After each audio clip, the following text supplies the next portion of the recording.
CS लुइसले एकपटक भनेका थिए, परमेश्वरमा भर पर्नु भनेको हरेक दिन फेरि सुरु गर्नुपर्छ भन्ने हो। मानव अझै केही गरिएको छैन।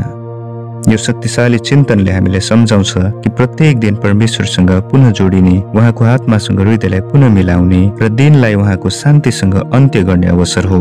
सुत्नु अघि पवित्र आत्मासँग कुराकानी गर्न एक क्षण लिनुहोस्। धेरै पटक हामी दिनको बोझ, रातको चिन्ता, डर र समाधान नभएका विचारहरू बोक्छौँ। तर परमेश्वर चाहनुहुन्छ कि हामी उहाँको शान्तिमा आराम गरौँ र उहाँमाथि पूर्ण भरोसा गरौँ। आज राति म तपाईँले आफ्नो आँखा बन्द गर्नु अघि पवित्र आत्मालाई भन्नुपर्ने 4 महत्त्वपूर्ण कुराहरू साझा गर्न चाहन्छु। पहिलो कुरो, पवित्र आत्मा मलाई भर्नुहोस्। पवित्र आत्मा हाम्रो सान्त्वना दिने र मार्गदर्शक हुनुहुन्छ। येशू आफैले प्रतिज्ञा गर्नुभएको छ।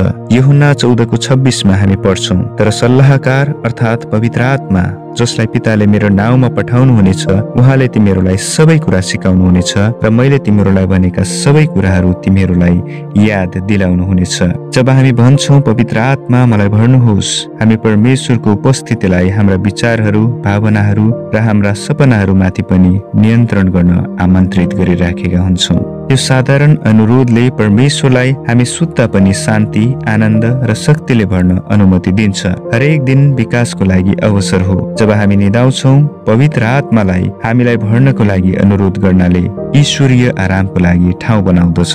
तपाईले दिनभरि लडाई, तनाव वा चुनौतीहरूबाट गुज्रनु भएको हुन सक्छ, तर पवित्र आत्मालाई तपाईलाई भर्नको लागि अनुरोध गरेर तपाईले स्वीकार गर्नुहुन्छ कि केवल परमेश्वरले मात्र साँचो सान्त्वना प्रदान गर्न सक्नुहुन्छ। तपाईको जीवनमा उहाँको उपस्थितिले तपाईको आत्मालाई आराम दिन्छ।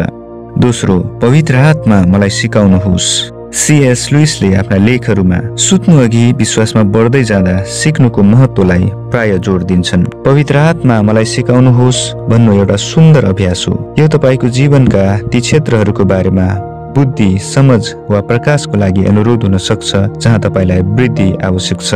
पवित्र आत्मा सधैँ हामीलाई सिकाउन इच्छुक हुनुहुन्छ। हामीले केवल सोध्नुपर्छ।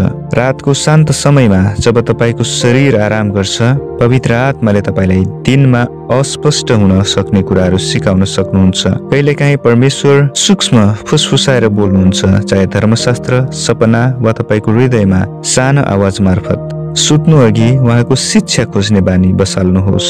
उहाँले भोलिको लागि बुद्धि, स्पष्टता र निर्देशन दिनुहुनेछ भन्ने विश्वास गर्नुहोस्। तेस्रो, पवित्र आत्मा मलाई बचाउनुहोस्। रातको समयमा कहिलेकाहीँ कमजोरीको भावना आउन सक्छ। हामी जब नियन्त्रणमा छैनौँ र स्थिरता, मन चिन्तित विचारहरूमा भट्कन सक्छ। यसो भन्दै पवित्र आत्मा मलाई बचाउनुहोस्।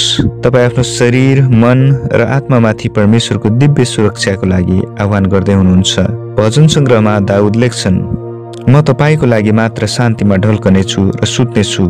हे परम प्रभु, मलाई सुरक्षित रूपमा बस्न दिनुहोस्। जब तपाईँ परमेश्वरको सुरक्षामा आत्मसमर्पण गर्नुहुन्छ, तपाईँ हानि, डर र खराब सपनाहरूबाट तपाईलाई जोगाउन उहाँको क्षमतामा भरोसा गर्नुहुन्छ। पवित्र आत्मा केवल मार्गदर्शक मात्र होइन, तर हाम्रो वरिपरि ढाल पनि हुनुहुन्छ। हामी सुतिरहेको बेला पनि उहाँले हाम्रा आत्मिक लडाइँहरू लड्नुहुन्छ। उहाँको शक्तिशाली सुरक्षामा भरोसा राख्नुहोस्। यो जान्नुहोस् कि उहाँ सधैँ तपाईसँग हुनुहुन्छ।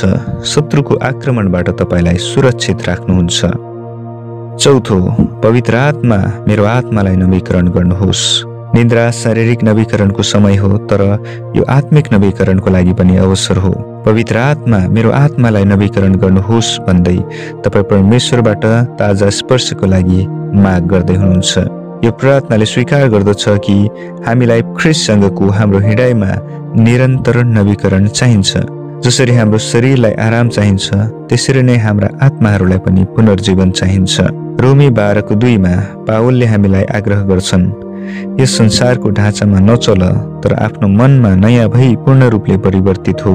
जब तपाईँ आफ्नो निन्द्रामा बस्नुहुन्छ, पवित्र आत्मालाई तपाईको आत्मालाई नवीकरण गर्न, तपाईको दिमागलाई ताजा बनाउन र तपाईलाई उद्देश्य र आनन्दको नयाँ भावनाले बिउजाउन मद्दत गर्न अनुरोध गर्नुहोस्। आज राति सुत्नु अघि पवित्र आत्मालाई यी 4 शक्तिशाली शब्दहरू भन्नको लागि एक क्षण निकाल्नुहोस्। पवित्र आत्मा मलाई भर्नुहोस्। पवित्र आत्मा मलाई सिकाउनुहोस्। पवित्र आत्मा मलाई बचाउनुहोस् र पवित्र आत्मा मेरो आत्मालाई नवीकरण गर्नुहोस्। यी प्रार्थनाहरूले तपाईलाई परमेश्वरको उपस्थितिमा शान्ति पाउन र तपाईले आराम गर्दा पनि तपाईको जीवनमा काम गर्न उहाँमाथि विश्वास गर्न मद्दत गर्नेछन्। यदि यो सन्देशले तपाईलाई आशिष दिएको छ भने थप ईसाई आत्मिक प्रोत्साहन र शिक्षाको लागि मेरो च्यानल सब्स्क्राइब गर्न नबिर्सनुहोस्। परमेश्वरले तपाईलाई आशीर्वाद दिउन्।